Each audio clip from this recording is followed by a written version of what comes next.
It was the late 90s. My colleague and I drove out to the exurbs of Silicon Valley to learn about our research participant's smart home. The participant, I'll call him John, he told me that they homeschooled their kids. And I was young and naive, and I didn't realize that that was a strong signal of their religious affiliation and their political leaning. So when I asked about why they made that choice, John snarled at me. He was far more interested in showing me their gear than talking about his family. But I explained that we want to learn about him as well. So he told me that they didn't support the local school system because of the attitude they had towards alternative lifestyles. So that's when I realized I was in an environment where their values were really different than my own. Okay, no problem. That's what happens. That's par for the course when you do research. So we continued with the interview. We spent a good long time checking out the details of this really incredible smart home system that John had cobbled together. And there was a constant theme of monitoring and control, for instance, using the technology to check up on the kids from other rooms. Still, this was good information. So as we're getting to the reflective part of the interview, just before wrapping up, John abruptly changed gears mid-explanation. John. Of course, none of this really matters because it's all going to burn.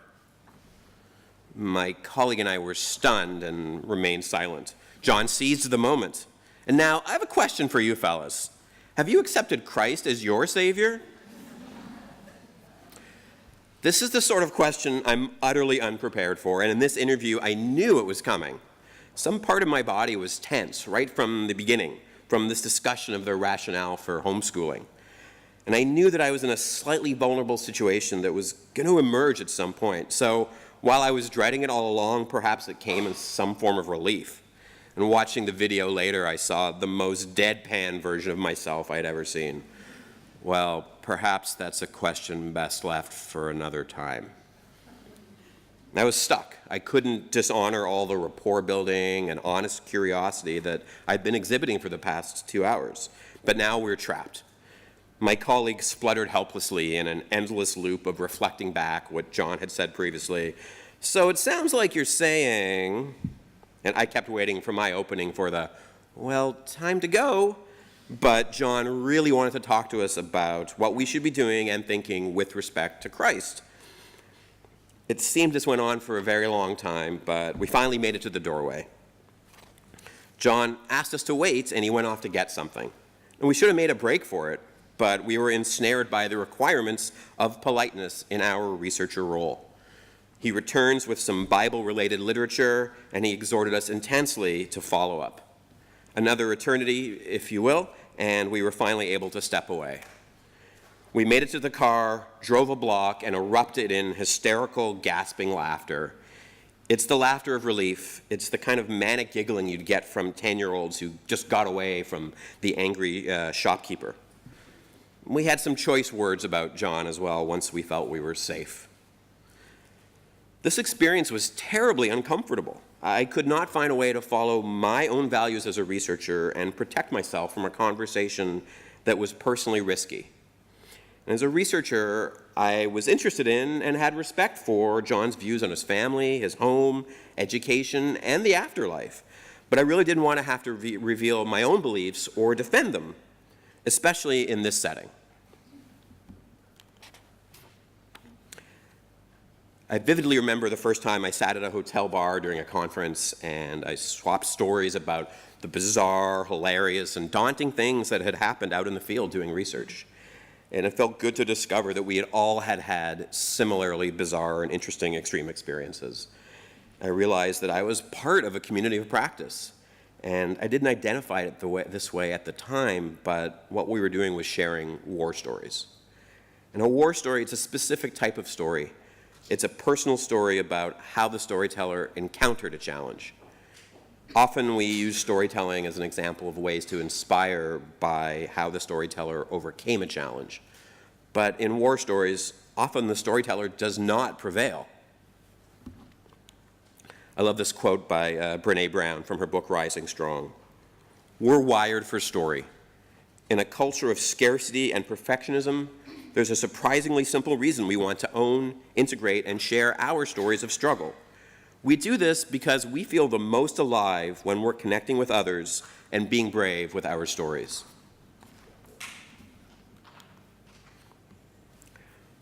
Over the past few years, I've been gathering and publishing war stories by other user researchers. It's about 80 stories to date. And as I've accumulated this incredible body of stories from other researchers, I've gone back to these stories to pull together some of the themes and to see what it is, what can we learn from these experiences.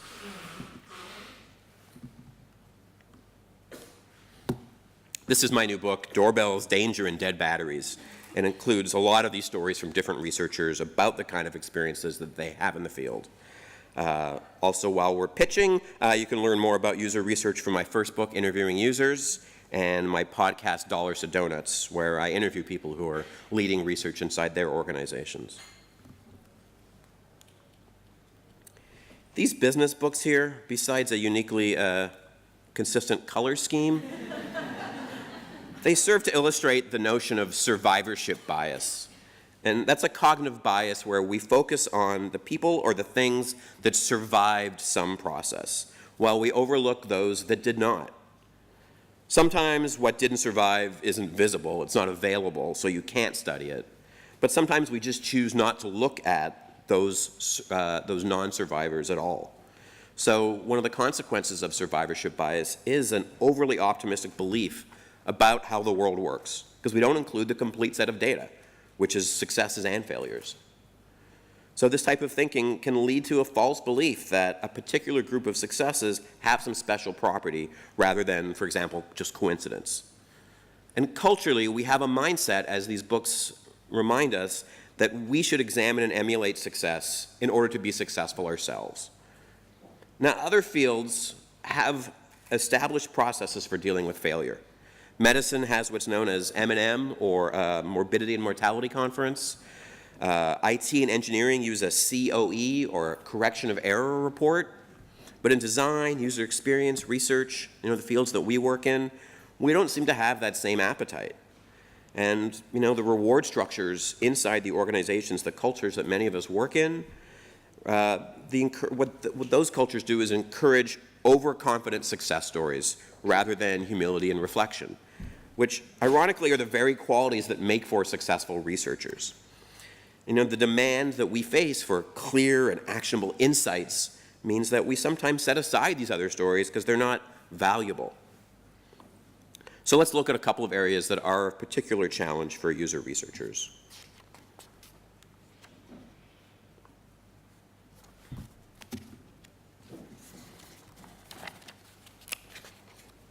This is the control room. Any movie that shows us the control room is tipping its hand broadly. Things are going to be very soon badly out of control. This highly designed system is hubris on screen, and we're all going to see what happens when something unanticipated occurs. The intel is wrong. The monster is impervious to our weapons. The enemy agent has spotted the surveillance team. The control room is a monument to the planning, systems, routines, processes, and procedures that lead to success, but its brittleness is revealed when what's required is improvisation. The control room and its inhabitants sit safely in a bunker, a safe house at headquarters, but the real action, which they watch semi-helplessly on those wall-sized video displays, is out in the field. If there's to be any success today, it will be because of a field team that rejects the naivete of the control room. Ironically, the bonus value of the kind of research that we do is in the things that you can't anticipate, the things that you'd never think to ask about, but you discover them once you enter the context that you're interested in. Now, the control room is based on the belief that you can design and anticipate anything, but the lesson that we take from the drama is that we will fail if we actually believe that. And of course, there are war stories about control or about the loss of control. In one, Diane Leviglio goes on site to speak with participants, and in the middle of the interview, their boss comes in and yells at the first participant to get out of there and go into another meeting. So they continue with the second participant, and then 10 minutes later, the boss walks in, screams at that participant to get out, and leaves them sitting alone in a conference room, and so they just get up and show themselves out of the client site. In another story, Ryan DeGorder has a manager along with him to meet a customer at a coffee shop, and despite all Ryan's preparation, the manager insists, kind of off script, on aggressively interrogating their participant. And yet another story, Elaine Fukuda is shadowing a teenage girl through a hospital visit when a well-intentioned yet completely clueless elderly volunteer asks the girl to interact with Mr. Stiff, a stick-shaped toy that will alternate between rigid and limp upon request.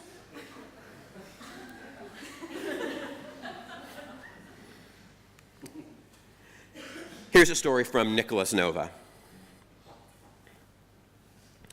I remember a study I conducted that was set in a big shopping mall in France. We were there interviewing users of smartphones for an R&D project. The place was pretty standard, and we decided to sit in a fast food joint called Quick at the entrance of the mall, which means a lot of people were passing by.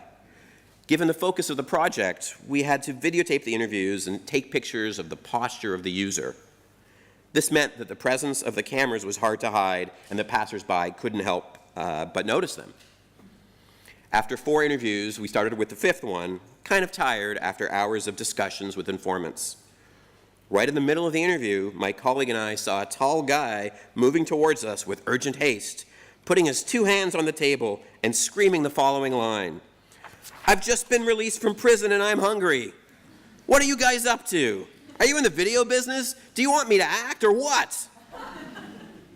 The size of the guy, his level of excitement, the face of the informant, and the people around us made the event very odd, as it stopped everything for a second or two.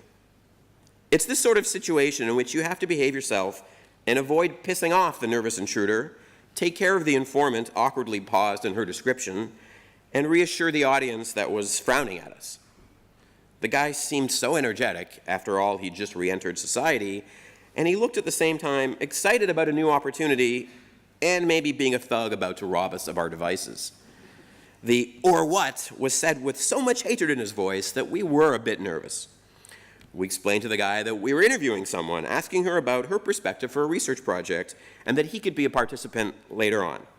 We were hoping this would be the end of it, sort of, make him understand that this was not the moment to chat with us. Of course, he didn't seem convinced, or maybe he didn't get it, because he said, "Oh yes, I've got a friend in Marseille in the video industry. I know your stuff."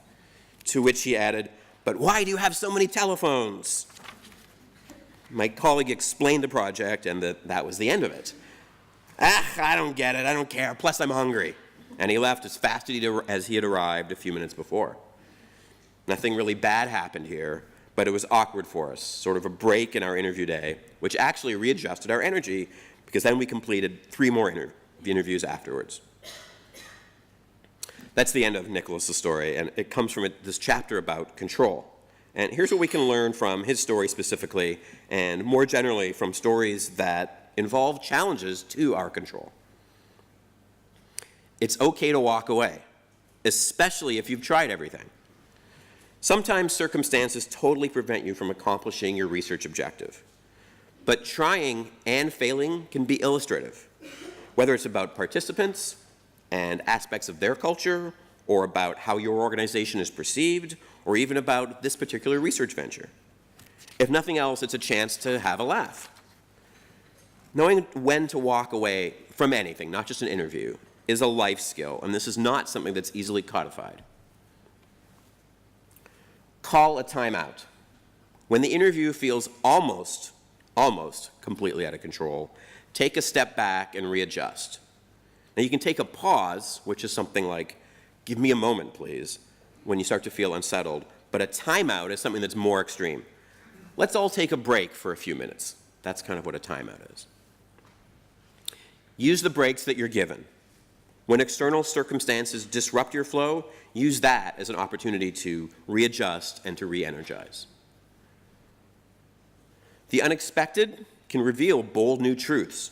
One of the prized aspects of going out in the field is that things happen that you weren't expecting, but that uncover something you would never have imagined to look for.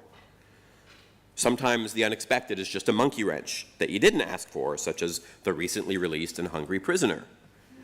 In the moment, you can't know which is which, and that's a reminder of the importance of staying open. Improvise. And this is often expressed as saying yes and to everything that comes your way. But in research, you have to be more selective about what you say yes to. When you're in the field, think about improvising as working from a script that's being created on the fly. Of course, improvised performances don't always proceed gracefully, and sometimes they come to an awkward halt. But improvisers don't consider that a failure, and neither should you. These awkward moments can happen despite doing everything right. So if the script that you start with falls flat, you can begin creating a new script, pivoting to a different conversation.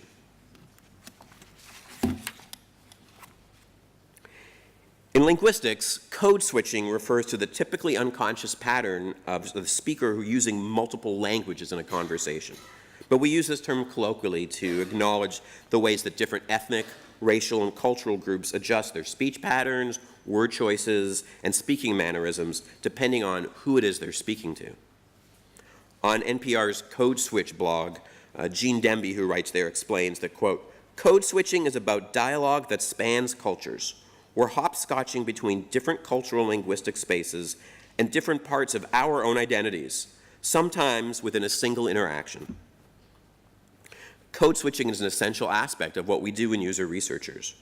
Researchers are not only themselves code switchers, they're also code breakers. Going beyond feature requests and preferences to uncover this code, and what research reveals is its own form of code. It's the cultural code. Skilled researchers work hard to uncover and decrypt those elusive codes, but sometimes there are cultural lines that we don't even learn about until the moment that we cross them. Even when researchers prepare to enter a new culture, they are unlikely to fully understand its rules and its norms. And this work takes place beforehand, this preparation, but what happens is once you immerse yourself, that's when you break those rules and norms. And so once in the field, researchers must observe and adapt. When researchers uncover rules only by bending or breaking them, they're likely to run into trouble. Researchers emphasize the importance of the people that we learn from, but people are situated in a larger system, and that's the culture. And some of the rules of culture are basic and transactional, how to get in, how to get out, but other rules are more nuanced, and they require adaptation, patience, and creativity. In one war story, David Horde thinks he understands the cultural rules around shoes in Japanese homes, but as he discovers, not at the level of fidelity necessary. John Innes has a story about being badged into a secure area, but he leaves to find the bathroom, and he is locked out without his phone or even the name of his contact. Greg Cabrera is embedded with the military in Afghanistan, and he starts taking notes while observing a planning meeting, leading to a loud and awkward conflict with a sergeant major. The researchers eventually crack the cultural code, but not before the culture has a crack at them. Here's a story from Eric Moses. Not long ago, I was on a project where we were tasked with understanding current practices in biopharma labs. Overall, the program was a huge success, and we uncovered critical new insights for our client, which is always rewarding. But that's not what this story is about. This story is about my iPad. As a researcher, I admit to having a bad memory. I am a dedicated note-taker. I love my notes and can't do much without them. A few months before the story takes place, I had begun using the iPad as my main tool for data capture in the field, moving on from my old friend, pen and paper. For one of our site visits, we were at a notable university lab. We were there for the day, courtesy of our client's long-standing relationship with this lab. That is to say, we were welcome guests. Part of the process we were observing involved a lab technician who was processing images in a darkroom. And at one point during our visit, the PI, or principal investigator, who is our client's main point of contact and with whom they had the relationship, invited our group into the darkroom to understand how this process continued in the darkroom environment. Of course, I took my iPad.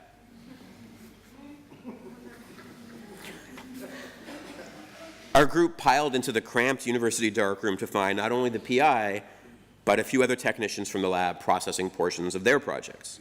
It was dark in the darkroom, so the only thing I could see was the soft red glow of darkroom-specific lights. The PI began the demonstration, and while we tried not to impede the movements of everyone else in the darkroom, at some point, our participant said something very interesting that caught my attention. I thought, hey, this is a must-have insight I need to remember. So I open the cover of my iPad.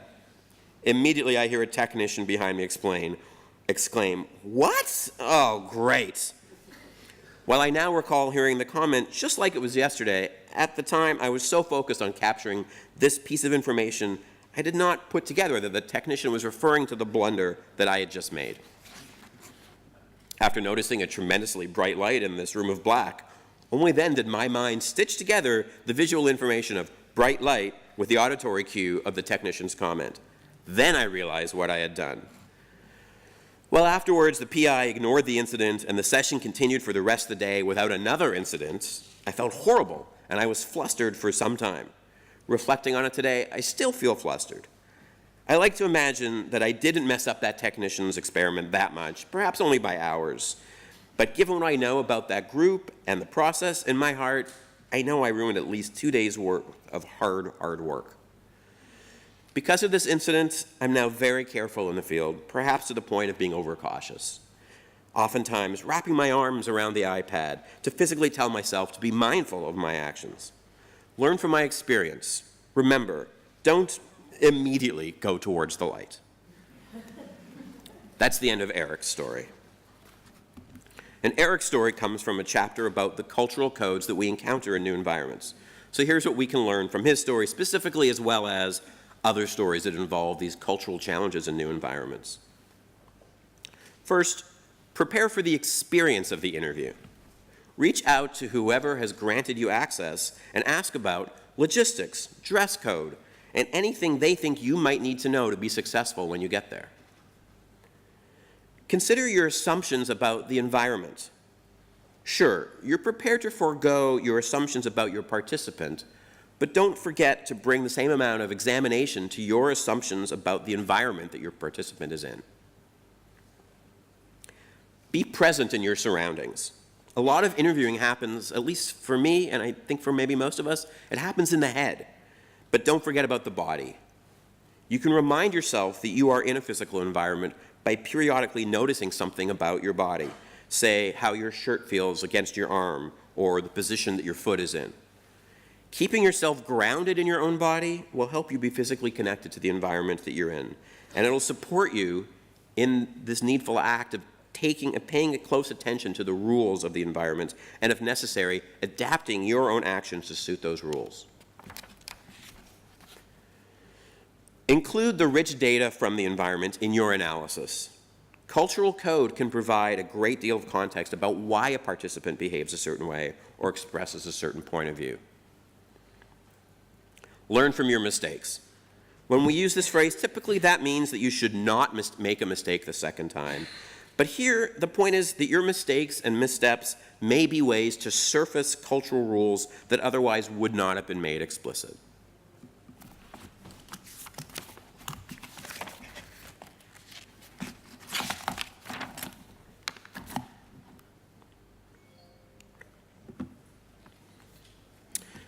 When you think about these stories and other ones, just keep in mind that it's okay that these researchers messed up in some way. You probably have messed up. You probably will mess up. That's inevitable, and that's okay. In no way am I suggesting that you do anything but your best work always, but rather I'm acknowledging the demands of reality, and there's a messy human reality at the core of research. That reality can sometimes exceed the level of your best work, and that's just the way that it is. Digging into war stories, reflecting on your reaction to those stories, and discussing with others is a way to get past unhelpful self-recrimination and to continue learning the craft of research. Some are tempted to be critical of the researchers in these stories, asserting that they know better than to make the mistakes the storyteller made. I admit that is one way to learn from the stories, by reinforcing your own best practices, but I think there's much more here. Find empathy for the storyteller, for the other people in the story, and for yourself. That empathy is how you can more safely acknowledge that failure comes for us all. And while it sucks to fail, these war stories give you 3 ways to mitigate the sucking. 1, the lessons from others' experiences that you can use to limit your failures. 2, a big stack of permission slips for your inevitable failures to come. And 3, a new way to think about what it means to learn from failure. Crucially, if more elusively, these stories reveal the priceless data that comes from being in the field, the elements that aren't findings, but are the ways in which we are personally and permanently changed. When you step outside of your comfort zone, in a small but meaningful way, you are heading off to war. And you're facing two different kinds of risks. The first from whatever unknown awaits you out there, and the second from the likelihood that you will return from the war forever changed. And these war stories remind us of the humanity that's at the very root of user research. The people doing research are human, the people we want to learn from are human, and I use the word human to stand in for the many qualities that led to these stories. Emotional, vulnerable, unpredictable, flawed, ambitious, error-prone, insecure, curious, patient, judgmental, messy, anxious, persistent, reflective, thoughtful, and kind. These stories teach us that researchers are always learning to do research, and that learning goes beyond a set of methods. We must grapple with ourselves as humans in a world of humans. We can and should share more stories about our work and how and when things go wrong. You probably have stories. Your colleagues have stories. Tell those stories. The more we share stories of failure, the more we normalize thoughtful and transparent consideration of our work. This growing group of storytellers bravely and honestly shared their own experiences. And you don't have to feel alone with your mistakes. Instead, you can join their illustrious ranks. All it takes is a story. And now we have a treat. We're going to hear 3 brand new war stories that are not in the book. So let's welcome Christina Lustig. She's a researcher at Stack Overflow. And let's welcome Elizabeth Chesters. She's a UX consultant who volunteers for organizations like EmpowerHack and Code First Girls. And let's also welcome Nazima Kadir. She's the head of design research at Plan Strategic.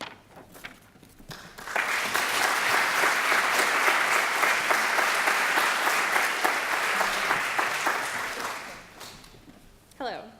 Does this work? Yes? Okay. It's hard to tell. Hi, everyone. I'm Christina again. So last year, me and the rest of my product team, about 8 of us, went to Bangkok to understand how people post videos or use videos on social media. So we split into a few different groups, and my group was tasked to go to places like open-air markets or shopping malls to try to find people taking videos so we could talk to them, do some intercept research. After trying and actually failing to do that for a while, our interpreter, Kay, had the great idea that we should find parents taking videos of their children. And the place we decided to try that first was a trampoline park. So after riding several kind of tall, thin, narrow escalators into the depths of this enormous suburban Bangkok mall, we come to this trampoline park.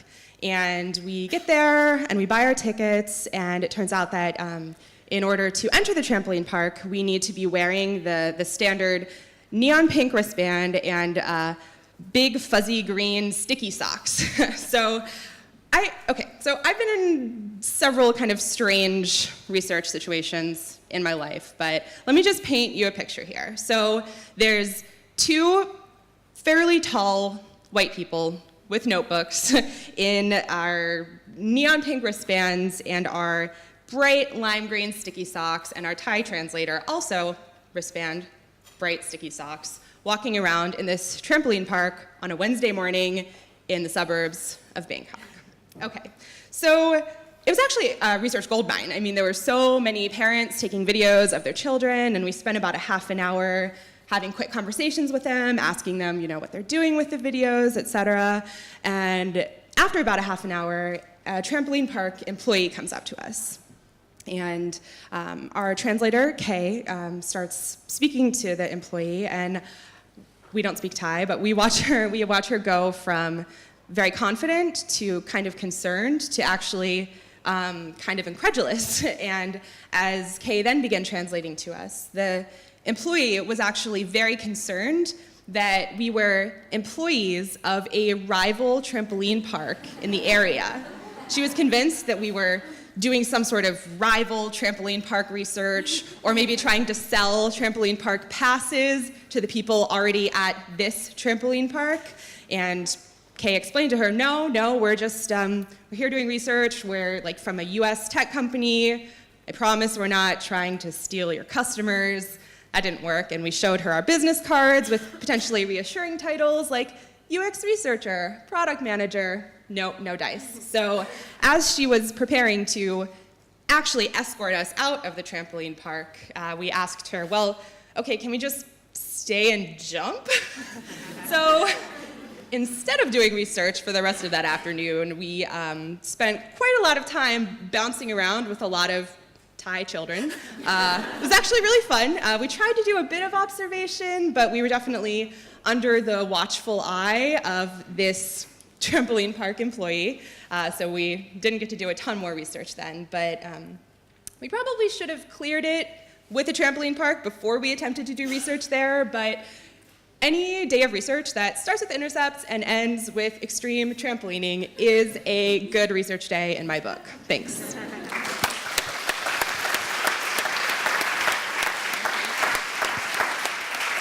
Okay, so I'm Elizabeth Chesters, and as Steve mentioned, I volunteer for an organisation called Empower Hack, and we're dedicated to building technical solutions for refugees.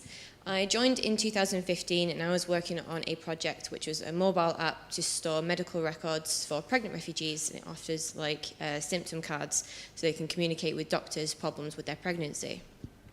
And throughout my time volunteering, I noticed a lot of barriers, and one of the biggest was that a lot of people hadn't actually spoken to a refugee.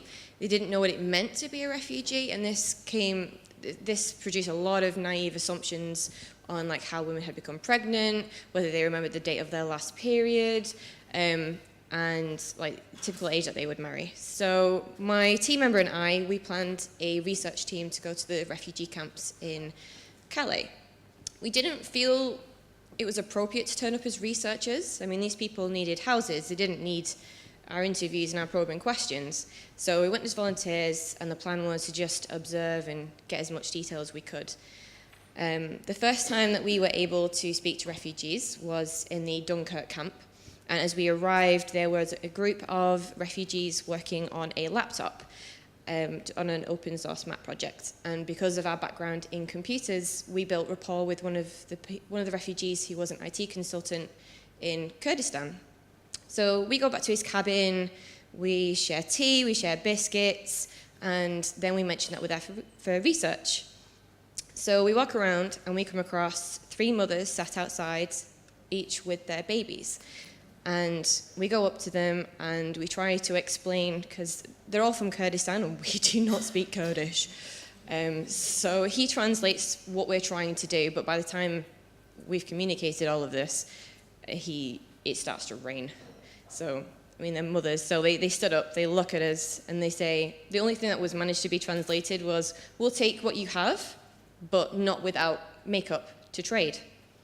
Well, we had an app, we didn't have anything physical to give them, and it was pointless because we couldn't speak to them after they'd used it.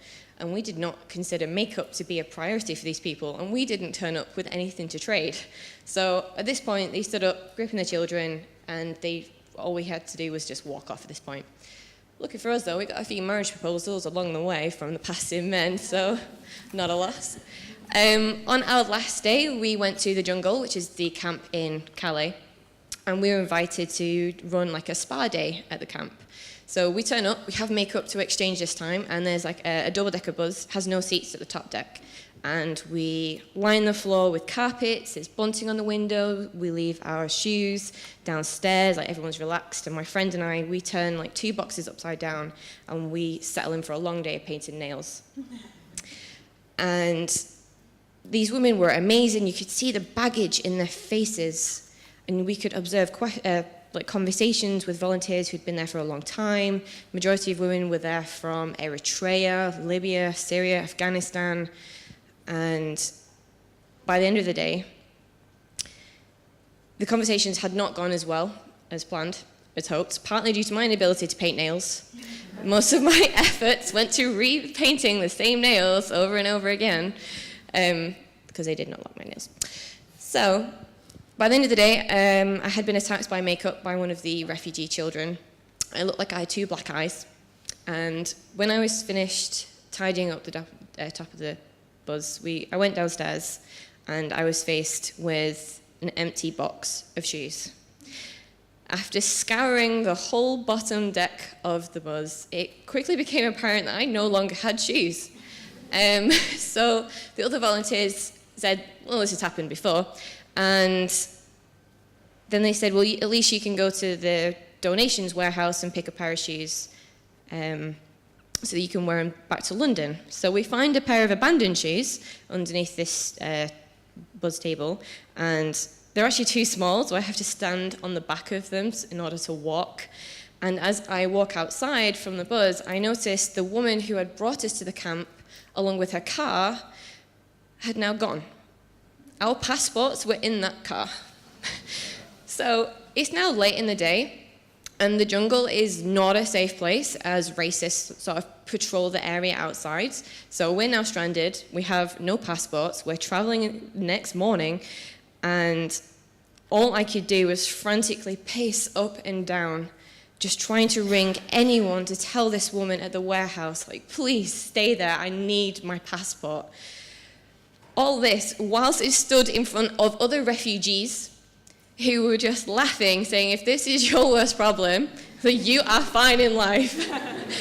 So in the end, we were rescued by someone called Superman John, and I had to trek halfway across the jungle in these terrible, painful shoes. The warehouse was an hour's walk away, so that wasn't even feasible to walk, even if I did have shoes.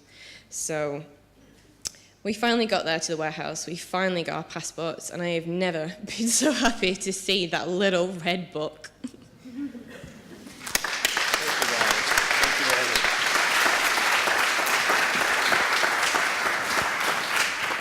Thank you very much. Have a great day. Talk to you later.